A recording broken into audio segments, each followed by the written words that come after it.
Breaking news. సహస్రను చంపిన 14 ఏళ్ల బాలుడి గురించి పచ్చి నిజాలు చెప్పబోతున్నాను.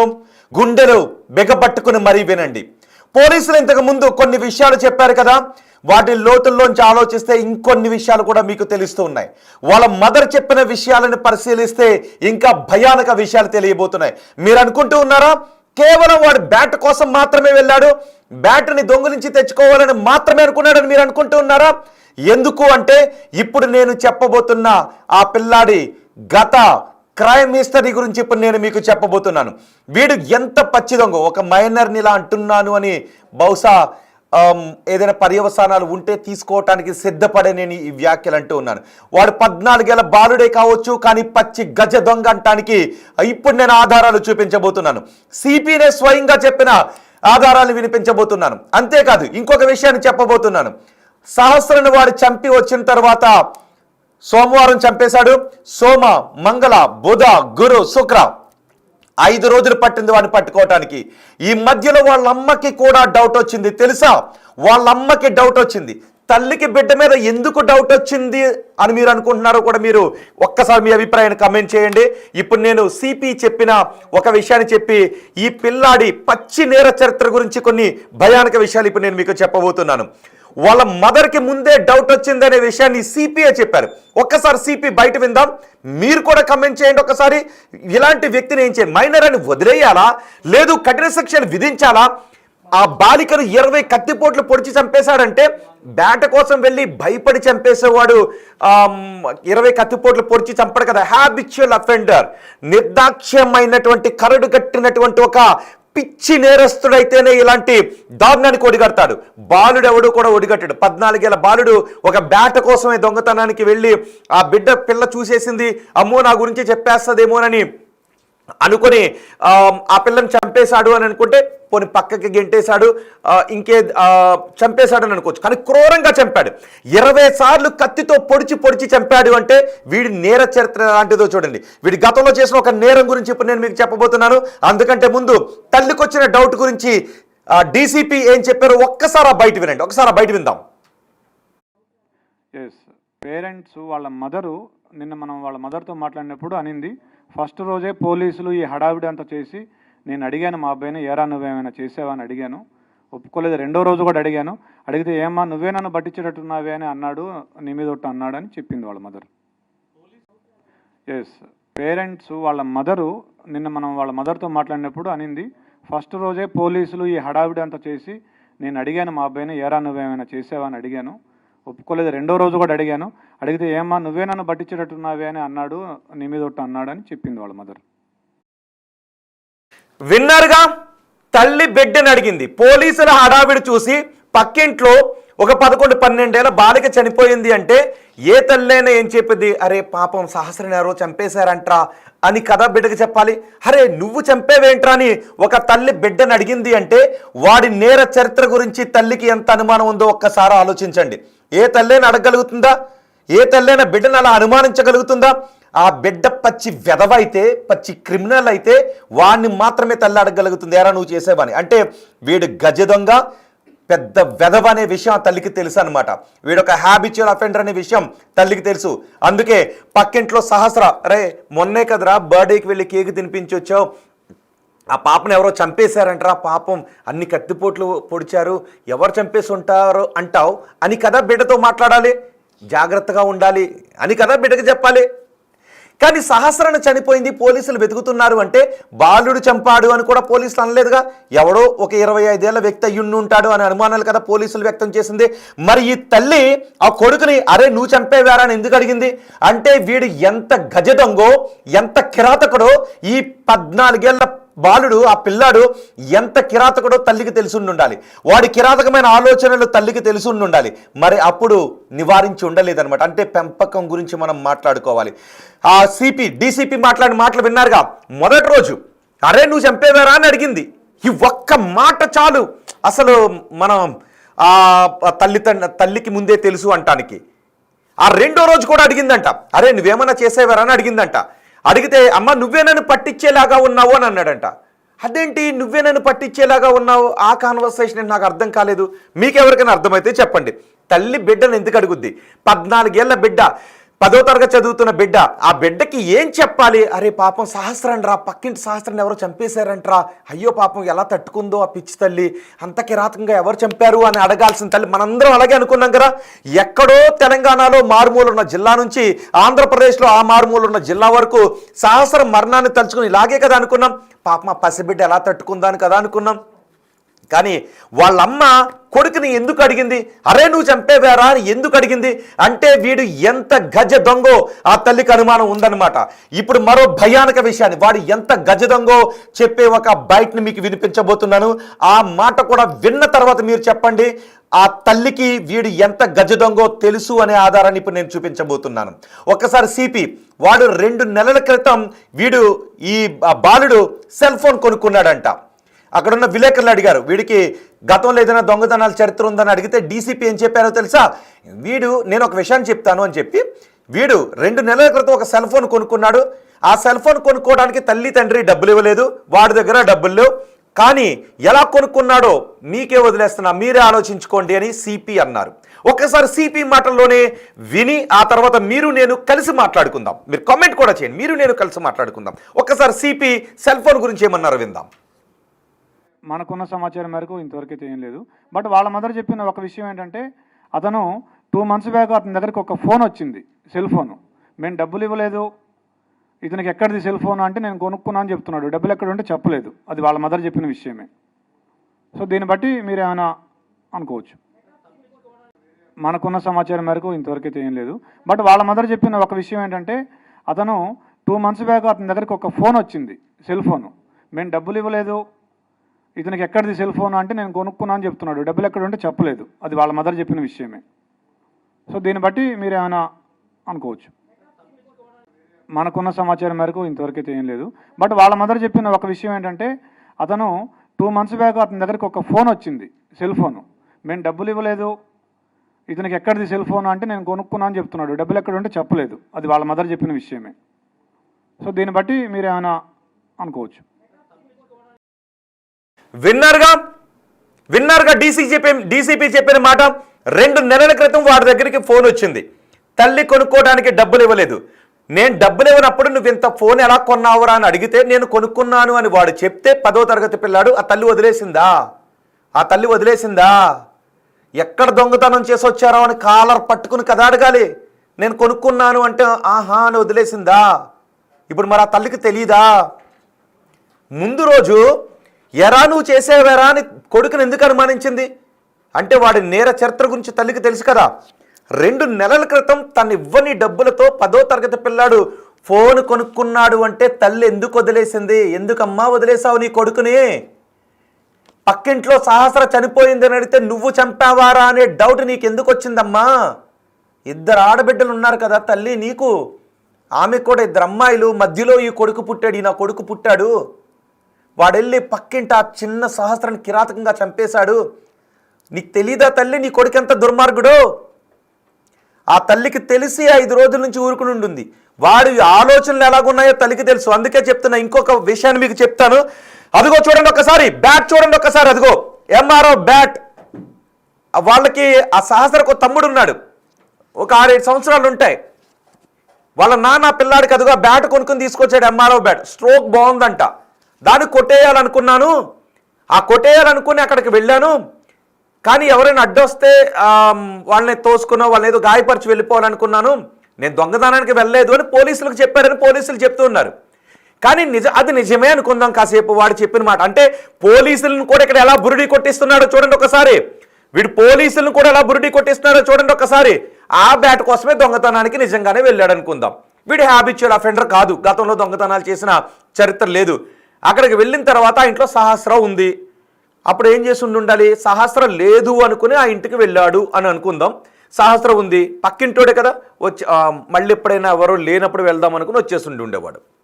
కానీ అలా చేయలేదు. సహస్ర అక్కడ ఉండగానే లోపలికి వెళ్ళాడు. వాడు చెప్పిన దాన్ని బట్టి చూస్తే బ్యాట్ తెచ్చుకుంటూ ఉంటే సహస్ర అడ్డుకుంది. దాంతో ఆమె గొంతులో పొడిచేశాను, ఆ తర్వాత 20 కత్తిబొట్లు పొడిచాను అని. అసలు ఎటువంటి నేర చరిత్ర లేనివాడు ఎవరినైనా చంపగలడా? దొంగతనం చేయగల, పోనీ చేశాడు అని అంటే భయంతో వణికిపోతాడు, అక్కడ నుంచి పారిపోతాడు. వాళ్ళ అమ్మ దగ్గరికి వెళ్ళి అమ్మ ఇలా చేశాను అని ఏడుస్తాడు. కానీ 20 సార్లు తన కూర తెచ్చుకున్న కత్తితో పొడిచాడు అంటే వీడు ఎంత కరడు కట్టిన నేరస్తుడు. బహుశా ఇప్పుడు పోలీసులకి వీడు చెప్తున్నవి నిజాలేనా? వీడు దొరికేశాడు. ఎందుకంటే వాడి ఇంట్లో ఆ లెటర్ దొరికింది, ఆ వాషింగ్ మెషిన్లో వేసిన బ్లడ్ సైన్స్ ఉన్నటువంటి బట్టలు దొరికాయి, కొంచెం కొంచెం మరకలతో ఉన్నవి, వాడే అంటానికి ఆధారాలు దొరికాయి. కానీ ఆ 10వ తరగతి చదువుతున్న బాలుడు ఎప్పటికీ పోలీసులకు నిజాలు చెప్పడం లేదు అని అనిపిస్తుంది ఆ బయట చూస్తూ ఉంటే.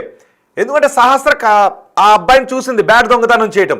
మామూలుగా అయితే ఎటువంటి హ్యాబిచువల్ అఫెండర్ కాదు, కేవలం బ్యాట్ మీద ఉన్నటువంటి మక్కువతోనే బ్యాట్ కోసమే వెళ్ళుండుంటే వాడు బ్యాట్ అక్కడ పడేసి ఎవడైనా పరుగుని పారిపోతాడు, చెప్పొద్దు అని ఆమెను పట్టుకుని బతిమలుతాడు. కానీ 20-30 కత్తిపోట్లు కంఠంలో పొట్టలో నిర్దాక్షిణ్యంగా చంపేసి మళ్ళీ ఆ గోడ దూకి వెళ్ళిపోయి బట్టలు వాషింగ్ మిషన్లో వేసేసి వెళ్ళిపోయాడు అంటే వీడు ఎంత హ్యాబిచువల్లో చూడండి ఒకసారి. పైగా ఇంకోటి తెలుసా, స్కూల్కి వెళ్ళడంట. పోలీసులే చెప్పారు అదే విషయాన్ని. స్కూల్కి ఎప్పుడు అబ్సెంట్ అవుతుంటుంటాడని. వాడు రాసిన ఇంగ్లీష్ ఉంది కదా స్కూల్లో 10వ తరగతి పక్కనున్న స్కూల్లో, అంటే ఆ రాసిన భాష చూస్తూ ఉంటే ఎప్పుడూ స్కూల్కి వెళ్ళడానికి అర్థమవుతుంది. మరి ఎప్పుడూ స్కూల్కి వెళ్ళని తమ బిడ్డ సెల్ ఫోన్లు ఎలా కొంటున్నాడు, ఏం చేస్తున్నాడు అని తల్లి పట్టించుకోలేదు, ఆ స్కూల్లో ఉన్న టీచర్లు పట్టించుకోలేదు, ఎప్పుడు స్కూల్కి సరిగ్గా రావట్లేదు ఏంటి అని. ఇక్కడ ఇప్పుడు పోలీసులకు చెప్తున్న దాంట్లో కూడా వాస్తవాలు లేవు. ఎందుకు? నిజంగా బ్యాట్ కోసమే వెళ్ళుంటే 20 కత్తిపోట్లు పొడవడు నేను అనుకోవడం. మీకు కూడా అలాగ అనిపిస్తుందా లేదా? మీ అభిప్రాయం కామెంట్ బాక్స్లో తెలియచేయండి. ఒకవేళ నిజంగా ఏదో చిన్నోడు తెలిసి తెలియని ఏజ్లో బ్యాట్ కోసమే వెళ్ళాడు అని అనుకుంటే, బ్యాట్ తెచ్చే క్రమంలో ఆ పాప చూసిందని అనుకుంటే ఆడుకోవటానికి పట్టుకెళ్తున్నానో లేదంటే భయంతో అక్కడ వదిలేసి వెళ్ళిపోతాడు తప్ప కూడా తెచ్చుకున్న కత్తితో పొడిచి చంపేస్తాడా? 20 సార్లు కత్తితో పొడుస్తాడా? ఏదో పగబట్టినట్టు. బయట మనం చూస్తుంటాం కదా ఫ్యాక్షనిస్టులు చంపినట్టుగా ఆ 11-12 సంవత్సరాల బాలికను 6వ తరగతి చదువుతున్న బాలికను ఫ్యాక్షనిస్టులు నరుక్కున్నట్టుగా నరికి చంపేశాడంటే, పగతో కసితో నరికినట్టుగా చంపేశాడు అంటే సాక్ష్యం ఏ మాత్రం తెలియకూడదు అని. అంటే ఆ కొన ఊపిరితో కూడా ఆమె ఉండకూడదని. మరి ఇలా గతంలో ఎప్పుడైనా ఇంకెవరినైనా చంపేశాడా? ఆ చంపిన డబ్బులతోనే సెల్ ఫోన్ లాంటివి కొన్నాడా? ఇంకేమన్నా కొన్నాడా? వీడు గజ్జి దొంగ ఇంట్లో తెలుసుండే చూసి చూడనట్టుగా వదిలేశారా తల్లిదండ్రులు? పైగా వాడి భాషను పక్కన పెట్టండి, ఎటువంటి టెన్షన్ వాడాడు, ఎటువంటి ఓడింగ్ వాడాడు అందులో దాన్ని పక్కన పెడితే, మామూలుగా ఆ ఏజ్లో ఉన్నాడు, నాకు ఈ బ్యాట్ కావాలి, ఏదో దొంగతనం చేద్దామని తప్పు ఒప్పు అని అనుకుని దొంగతనానికి వెళ్ళి. కానీ అలా కాదు, ఒక పేపర్ తీసుకొని ఎలా దొంగతనం చెయ్యాలి, మిషన్ డన్ అని చివరన రాసుకున్నాడు అంటే ఎంత పక్కా క్రిమినల్. వీడు స్కూల్కి వెళ్ళడు, అప్పుడప్పుడు వెళ్తాడు, అందుకే వీడికి లాంగ్వేజ్ రాలేదు. కానీ క్రైమ్ మాత్రం భారీగా తెలిసింది. ఎందుకంటే ఓటీటీలో నెట్లో ఉన్నటువంటి ఈ దరిద్రపు క్రైమ్ సినిమాలన్నీ చూస్తుంటాడు, దరిద్రపు క్రైమ్ సీరియల్స్ అన్నీ చూస్తుంటుంటాడు. నేరాలు ఎలా చెయ్యాలి అని ఈ సీరియల్లో కనిపించినట్టుగా ఇంకెక్కడా కూడా కనిపించదు. మన చాలా ఓటీటీల్లో క్రైమ్ సినిమాల్లో కనిపించినట్టుగా ఇంకెక్కడా కూడా కనిపించదు. అలాంటి క్రైమ్ సినిమాలు చూసి ఎందుకు అంటున్నాను అంటే, అఫ్కోర్స్ ఇది 14 ఏళ్ల బాలుడే. కానీ 14 ఏళ్ల బాలుడు ఒక హ్యాబిచువల్ అఫెండర్గా మారటానికి, విషపు నేర బీజాలు వాడు మైండ్లోకి రావడానికి కారణం బయట ఉన్నటువంటి ఎంతో కంటెంట్. వాడి పని అదే. పోలీసు కూడా అన్నారు కదా, అవును వీటిని మనం అవాయిడ్ చేయలేం. ఇప్పటికి మనం అడుగుతున్నాం, ఏం చేయాలి? వీటిని అవాయిడ్ చేయాలంటే ఏం చేయాలి? ఇలాంటివి జరగకుండా ఉండాలంటే ఏం చేయాలి అంటే ఏమీ చేయలేమన్నారు పోలీసులు. ఎందుకు అంటే, ఇదిగో ఈ ఫోన్ ఉంది, దీంట్లో రకరకాల కంటెంట్ వస్తుంది, ఎవరిని ఆపగలం? నిజమే, ఎవరిని ఆపలేం. నేరాలు ఆ మానవ జాతి ఉన్నప్పటి నుంచి నేరాలు జరుగుతూనే ఉన్నాయి, మనం పట్టుకుంటూనే ఉన్నాం. కానీ ఇప్పుడు టెక్నాలజీ అభివృద్ధి చెందింది కాబట్టి నేరస్తులు కూడా టెక్నికల్గా దొరకకుండా ఉండడానికి ప్రయత్నాలు చేస్తున్నారు. టెక్నికల్గా మనం టెక్నికల్ ఎవిడెన్స్ మీద మనం ఆధారపడి ఉన్నామని. సో ఇక్కడ వీడు తచ్చాడుతున్నాడు, వీడు అనుమానాస్పదంగా తచ్చాడుతున్నాడు అని ఆ ఎవిడెన్స్ లేకపోయింటే వీడి గురించి ఎప్పటికీ తెలిసి ఉండేది కాదు ఇంకెంతమందిని చంపాడు.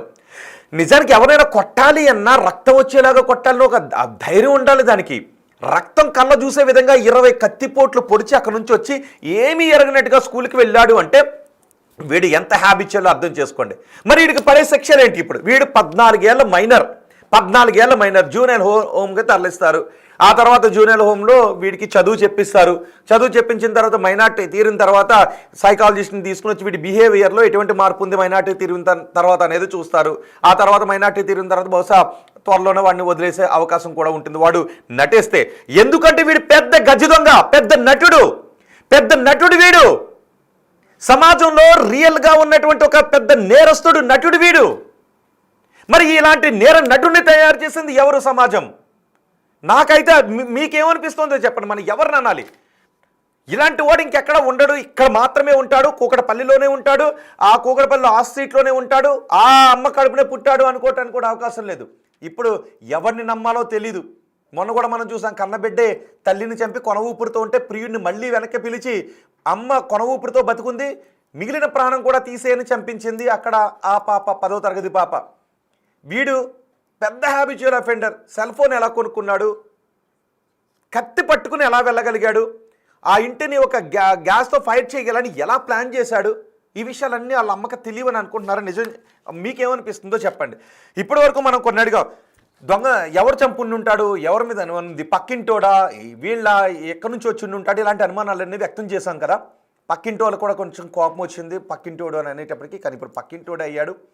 కానీ ఇప్పుడు వాళ్ళ అమ్మకు తెలీదు అంటే మనం నమ్మగలమా? చెప్పండి ఒక్కసారి. వాళ్ళ అమ్మకు తెలియదు అంటే నమ్మగలమా? ఏ తల్లి అయినా ఎరా నువ్వు హత్య చేసావని అడగదు. పోనీ ఏదో పెన్నో పెన్సిలో పోయింది ఎవరిదో ఫ్రెండ్ అనుకుంటే ఎరా నువ్వు ఏమన్నా తీసావని అడగలుగుద్ది తప్ప, ఎరా నువ్వు చంపేవాని ఏ తల్లి కూడా తన బిడ్డను, తన మైనర్ బిడ్డను, 10వ తరగతి బిడ్డను ఏ తల్లి అడగదు. అలా ఒక తల్లి తన బిడ్డను అడగగలిగింది అంటే వాడు ఎంత దరిద్రుడో ఆ తల్లికి తెలుసు అనమాట. వాడు నేరాల బాట పట్టాడు అని ఆ తల్లికి తెలుసు అనమాట. ఇవి ఈ డౌట్స్ వస్తాయి. మీకు అనిపిస్తుందా లేదా? మీ అభిప్రాయాన్ని జస్ట్ కమెంట్ బాక్స్లో తెలియచేయండి. పిల్లాడు నటిస్తున్నాడు, రిపీటెడ్ క్రైమ్లు చేస్తున్నాడు అనిపిస్తోంది అని గుజన్ అరుణ్ కమెంట్ చేశారు. ఎస్, అదే అనిపిస్తుంది నాకు కూడా. నాకు ఇప్పుడు ఏమనిపిస్తుందంటే, పోలీసులు ఇప్పుడు ఒక విషయాన్ని చెప్పారు, ఆ బాలుని మేము విచారించిన తర్వాత బ్యాట్ కోసం చంపాను, వెళ్ళిన తర్వాత ఇలా ఆమె అడ్డొచ్చింది, అందుకే పొడిచి చంపేశాను, నాకు గతంలో ఎటువంటి నేర చరిత్ర లేదు అని పోలీసులకు ఆ విషయాన్ని చెప్పాడు. పోలీసులు అదే విషయాన్ని మీడియాకి చెప్పారు. కానీ పోలీసులు చెప్పిన ఆ విషయాన్ని, పోలీసులకు తల్లి చెప్పిన విషయాన్ని రెండింటిని పక్కపక్కన పెట్టుకుని చూస్తే వీడి పోలీసులనే బురుడీ కొట్టించిన గజ దొంగ అని అనిపిస్తుంది. అఫ్కోర్స్ మైనర్ నిన్ని మాటలు అన్నాడు, ఈయన స్టూడియోలో కూర్చుని వెళ్ళాను అని అనుకున్నా పర్వాలేదు, ఎందుకంటే వాడు మైనర్ అని నాకు అనిపించట్లేదు. మరి ఫోన్ ఎందుకు వచ్చింది? 2 నెలల క్రితం వాడికి ఫోన్ ఎక్కడి నుంచి వచ్చింది? వాడి తల్లి వాళ్ళ అమ్మగారు కొనివ్వలేదు, వాళ్ళ నాన్న కొనివ్వలేదు, వాడు సంపాదించుకునే ఏజ్ కాదు 10వ తరగతి. మరి 2 నెలల క్రితం ఫోన్ ఎక్కడి నుంచి వచ్చింది? ఒరే ఎదవా, ఫోన్ ఎక్కడి నుంచి వచ్చిందిరా దరిద్రుడా, ఎక్కడ దొబ్బుకుని వచ్చేవరా ఎదవా అని చెప్పి వాళ్ళ తల్లి 2 కొట్టి వాడిని తీసుకెళ్ళి ఫోన్ ఎక్కడి నుంచి వచ్చావో చెప్పని అడుగుండుంటే ఈ రోజు సహస్ర బతుకుండుండేది. ఫోన్ ఎక్కడదని అడిగితే నేను కొనుక్కున్నాను అని చెప్తే నమ్మేసింది ఆ తల్లి. ఏమ్మా నమ్మేశావా అమ్మ? 2 నెలల క్రితం నీ కొడుకు దగ్గరికి ఫోన్ వస్తే ఎక్కడిది అని అడిగితే నేను కొనుక్కున్నానంటే నమ్మేశావా? చెవుల్లో పూలు పెట్టుకున్నారమ్మా? మరి నీ కొడుకు ఇప్పుడు పోలీసులనే బురుడీ కొట్టేస్తున్నాడు. 14 ఏళ్ళ నీ కొడుకు, 10వ తరగతి చదువుతున్న కొడుకు పోలీసులకి అబద్ధాలు చెప్తున్నాడు. ఇప్పుడు నువ్వు కూడా పోలీసులకు అబద్ధాలు చెప్పేవని నాకు అనిపిస్తుంది. 2 నెలల క్రితం వాడి దగ్గర ఫోన్ ఉన్నప్పుడు నువ్వు చాచొక్కడు కొట్టి అరే ఫోన్ ఎక్కడి నుంచి వచ్చిందని అడుగుంటుంటే సహస్రం బతుకుండేది ఈరోజు. తల్లివైన నీకు నీ కొడుకు మీద అనుమానం ఎందుకు వచ్చింది? ఎరా ఎందుకు నువ్వు చంపేవని ఎలా అడగగలిగావు? అంటే నీకు తెలుసు నీ కొడుకు ఎంత దుర్మార్గుడో. ఇలాంటి దుర్మార్గుల్ని కన్నా తల్లులు ఇంకెవరైనా ఉంటే, కొడుకుల నేర స్వభావాన్ని పట్టారు అని తెలిసిన తల్లులు ఎవరైనా ఉంటే, అమ్మా మీకు నమస్కారం, కొడుకుని బాగు చేయండి అమ్మా, మీ కొడుకుల నేర చరిత్ర మీకు తెలిసినట్టు ఇంకెవరికీ తెలియదమ్మా. ఫస్ట్ నీ కొడుకు ఎలాంటి వాడు తల్లి తండ్రికే తెలుసు, ఆ తర్వాత స్కూల్లో ఉన్న టీచర్లకు తెలుసు, ఆ తర్వాత వాడి స్నేహితులకు తెలుస్తుంది. ఇలాంటి ఆలోచనలు ఉన్న కొడుకులు మీకు ఉంటే ఇప్పుడే వాడిని సవరించుకోండి అమ్మా, లేకపోతే ఇలా నేరాల బాట పట్టి జైలుకు పోతారమ్మా మీ కొడుకులు. స్కూల్లో ఉన్న టీచర్స్ మీకు కూడా దండం పెట్టి చెప్తా, వాడు స్వభావం ఎలాంటిదో, పక్కోడి దగ్గర పెన్సిల్ కొడుతుంటుంటాడు, ఆ పక్కోడిని అనవసరంగా కొడుతుంటుంటాడు, వీడి పెద్ద క్రిమినల్ థాట్స్ ఉన్నాయని మీకు అనిపిస్తూ ఉంటుందా? వాళ్ళ అమ్మ నాన్న తీసుకొచ్చి కౌన్సిలింగ్ ఇవ్వండి అమ్మా. Teachers please. నేటి బాలలే రేపటి పౌరులు. మరి రేపటి పౌరులు ఎలా నేరస్తులుగా తయారవుతూ ఉంటే మనం ఎవరిని అనాలి? మరొక్కసారి అంటున్నా, ఇలాంటి నేర చరిత్ర కూకటపల్లిలోనే అదే కాలనీలోనే ఉంది అనుకుంటే పొరపాటు. ఎక్కడైనా ఉండొచ్చు. ఆడికి పక్కింటోడు కొడుకో, లేదంటే వాడికి నచ్చిన వస్తువుని ఇంకో ఎదురు ఫ్లాట్లో ఉన్నాడో వాడుతున్నాడు అంటే వాడు కన్నేసి ఇంకొకటి ఎవడైనా ఇలాంటి దుర్మార్గాలకు పాల్పడవచ్చు. ఫస్ట్ పిల్లలు షేరింగ్ చేసుకోవాలి అనేది అలవాటు చేయండి పిల్లలకి. మన దగ్గర ఏదున్నా షేరింగ్ చేసుకోవాలి అనేది పిల్లలకి అలవాటు చేయండి తల్లిదండ్రులు. ఎదుటివాడి వస్తువులకు ఆశపడకూడదు అనేది అలవాటు చేయండి. మానవత్వంతో ఉండాలని నేర్పించండి. స్కూళ్ళల్లో నీతి కథలు చెప్పండి అమ్మా, నీతి కథలు చెప్పండి. పిల్లల్ని ఆడించండి. వీడి బ్యాట్ కోసం అంటే స్కూల్లో వాడిని ఆడించరనమాట. ఆటలు లేవు, చిన్న చిన్న కోళ్ళు పెట్టిలో చదువుతుంటుంటారు కదా పిల్లలు. ఆటలు ఉండవు, ఆట స్థలాలు ఉండవు. పాపం పక్కింటి బ్యాట్ ఉంది అని చెప్పి ఆ బ్యాట్తో ఆడుకోవాలనిపిస్తారు. పిల్లలు సహజమే, నేను ఇవ్వను నా బ్యాట్ అంటూ ఉంటుంటారు. కానీ పిల్లలకు తల్లిదండ్రులు నేర్పించాల్సింది ఏంటి అంటే నీతి నేర్పించండి. ఒకరికొకరు షేరింగ్, మన దగ్గర ఉన్న వస్తువులను ఎదుటి వాళ్ళతో ఎలా షేర్ చేసుకోవాలనేది నేర్పించండి. స్కూళ్ళల్లో నీతి కథలు నేర్పించండి, ఆడించండి. కోడిపెట్టెల్లో కూర్చోబెట్టి చదువులు చెప్పడమే కాదు, వీడికి ఏం చదువు చెప్తున్నారో స్కూల్లో చూసాంగా. ఆడించండి, నీతి కథలు చెప్పండి అమ్మా. చిన్నప్పుడు మనకు స్కూల్లో చిన్నయ్య సూరి కథలు లాంటివి చెప్తుండేవారు, నీతి కథలు చెప్తుండేవారు. ఇప్పుడు పిల్లలకు నీతి కథలే చెప్పడం మానేశారు. ఇంతంత పుస్తకాలు వేసి పంపించడం, ఏం చెప్తున్నారో తెలియకుండా ఉండడం. నీతి నేర్పించండి అమ్మా, నైతిక విలువలు నేర్పించండి అమ్మా. మరొక్కసారి చెప్తున్నాను, ఓ తల్లిదండ్రులారా, మీ కొడుకు ఎలాంటి స్వభావంతో ఉన్నాడో, మీ బిడ్డ కొడుకు అవునండి కూతురు అవునండి, మొన్న కూతురే కదా తల్లిని చంపించేసింది, కొడుకైనా కూతురైనా మీ బిడ్డ నేర స్వభావాన్ని ఆలోచిస్తోంది అంటే, లేదు మీరు ఇచ్చే ఫోనుల్లో క్రైమ్ వీడియోలు చూస్తున్నారు కూర్చుని అనుకుంటే మీరు వెళ్ళి తీసుకోండి, ఓ కంట కనిపెట్టండి, తప్పేం కాదు. పిల్లల్ని మందలిస్తే వాళ్ళు చిన్నబుచ్చుకుంటారేమో అని కొంతమంది తల్లిదండ్రులు అధికారాపం చేస్తుంటుంటారు. లేదు మెల్లిగా దొంగతనాలకు అలవాటు పడుతున్నారులే, వాడి దగ్గర 10 పరకో తీసుకుందామలే అని ఆలోచించే దుర్మార్గమైన తల్లిదండ్రులు ఉంటారు. సర్లే ఏదో దొంగతనం చేయనవలే అని ఎంకరేజ్ చేసే తల్లిదండ్రులు ఉంటారు.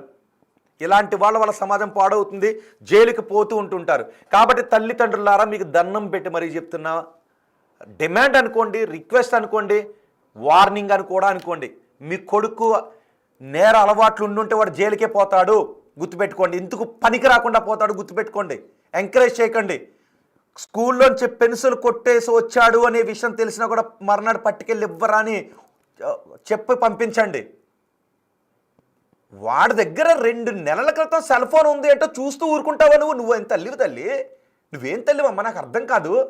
నీ వల్లే వాడు అలా తయారయ్యాడు, నీ వల్లే వాడు సహస్రాన్ని చంపే కిరాతకుడిగా మారాడు. ఆ స్కూల్ వల్ల, ఈ తల్లి వల్ల, పట్టించుకొని వాడి తండ్రి వల్ల. ఆ 14 ఏళ్ల బాలుడికి ఎలా ఉంటుంది? స్కూల్కి వెళ్దాం, సాయంత్రం వద్దాం, అమ్మ ఏదో వండుతుంది, అమ్మ ఏముండేవమ్మా అని అడిగి, ఆకలేస్తుందమ్మా అని అడిగి, 10వ తరగతి కదా, ఇంటికి వచ్చిన తర్వాత అమ్మని అడిగి సరదాగా కిందకి వెళ్ళి ఆడుకుని షేరింగ్ కదా నేర్చుకోవాలి. ఒక బిడ్డను చంపేయటానికి, ఒక ఇంట్లో దొంగతనం వేయటానికి ఒక పేపర్ తీసుకుని మిషన్ డన్ అని రాశాడు అంటే ఎలాంటి ఆలోచనలతో ఆ తల్లి పెంచింది. తల్లికి తెలీదు అంటే నేను నమ్మట్లేదు. నాకు ఫుల్ క్లారిటీ అనిపిస్తుంది, తల్లికి తెలీదు అంటే నేను నమ్మట్లేదు. ఇప్పుడు పోలీసులు ప్రెస్ మీట్ పెట్టి చెప్పారు వాడిన ఆధారాలు. నాకు అనిపిస్తోంది పోలీసులను కూడా బురిడి కొట్టిస్తున్నాడు అని. పోలీసులకు కూడా నేనే చంపానని వాస్తవం చెప్పాడు, కానీ చాలా వాస్తవాలు పోలీసుల దగ్గర కూడా దాస్తున్నాడని అనిపిస్తుంది. మీకేమనిపిస్తుందో కమెంట్ చేయండి. మైనర్ కాబట్టి ఏమీ చేయలేం, ఎటువంటి శిక్షలు వేయలేం. 14 ఏళ్ళు పోనీ వాడికి 16 ఏళ్ళు దాటాయి అంటే ఇలాంటి హీనియస్ క్రైమ్స్ చేశారు, సీసీఎల్ అనుకోవచ్చు, చైల్డ్ కాన్ఫ్లిక్ట్ ఇన్ లాని వాడిని తీసుకెళ్ళి వీడు మైనార్టీ తీరిన వ్యక్తిగానే పరిగణించి వీడికి యావజ్జయం వేయొచ్చు అనుకోవడానికి అవకాశం లేదు. మరీ 14 ఏళ్ళు, 14 ఏళ్ల వయసులో ఇంత నేర చరిత్రను రచించి ఎగ్జిక్యూట్ చేయటం అంటే వామ్మో, ఈ పక్కింటోని నమ్మలేం, మన నీడని మనమే నమ్మలేని పరిస్థితి ఏర్పడింది కదా ఇప్పుడు. నాకు తెలిసి పక్కాగా తల్లే కారణం. మరొక్కసారి చెప్పి నేను కన్క్లూడ్ చేస్తాను, మీకేమనిపిస్తుందో మీరు చెప్పండి. 2 నెలల క్రితం వాడి చేతిలో సెల్ ఫోన్ చూసిన తర్వాత చాచొక్కడు కొట్టి సెల్ ఫోన్ ఎక్కడి నుంచి తెచ్చావురా అని కూర్చోబెట్టి మూలను కూర్చోబెట్టి 2 ఉతుకుంటుంటే ఈరోజు సహస్రం బతుకుండేది. నీ కొడుకు కూడా జైలు పాలు అయ్యి ఉండేవాడు కాదు. నీకే డౌట్ వచ్చింది, యారా నువ్వు చేసావా, సహస్రం చంపేవా, నువ్వే అడగగలిగావంటే నీకే డౌట్ ఉంది నీ కొడుకు మీద. అవునంటారా కాదంటారా? నేను చెప్పిన దాంట్లో వాస్తవం ఉందనుకుంటున్నారా లేదనుకుంటున్నారా? బాధ అనిపించింది కదా. ఆ పాపను చూస్తే కళ్ళంట నీళ్ళు వచ్చాయి. ఆ చిన్నారిని అన్ని కత్తి మీకు మేము చూపించలేకపోయాం, కానీ మేము డైరెక్ట్గా చూసినప్పుడు ఆ చిన్న తల్లి ఎలా తట్టుకుందబ్బా, ఆ క్షణంలో ఎలా తట్టుకుంది అని ఎంత బాధ అనిపించిందో తెలుసా. అస్సలు వాడు దొరకాలి దొరకాలి దొరకాలి, వాడు ఎవడు దొరికితే బాగున్నాను అనుకున్నాం. దొరికాడు మైనర్. ఏమి చేయలేం, ఉరి తీసేయండి అని అనలేం, కోపం వస్తుంది ఉరి తీసేయండి కొట్టేయండి అని అంటాం. మైనర్ ఏం చేయలేం. కానీ మైనర్లో అలాంటి థాట్స్ ఎందుకు వచ్చాయన్నది మాత్రం ఆలోచించాలి. దానికి ప్రధాన కారణం తల్లి తండ్రి. వాడి దగ్గర సెల్ ఫోన్ ఉన్నప్పుడు, వాడు స్కూల్కి వెళ్ళనప్పుడు, వాడు ఏదైనా చిన్న దొంగతనాలు చేసినప్పుడు ఈ తల్లి అడుగుండి ఉంటే ఈరోజు సహస్ర బతుకుండి ఉండేది. మీరేమనుకుంటున్నారు? మీ అభిప్రాయం కామెంట్ బాక్స్లో తెలియచేయండి.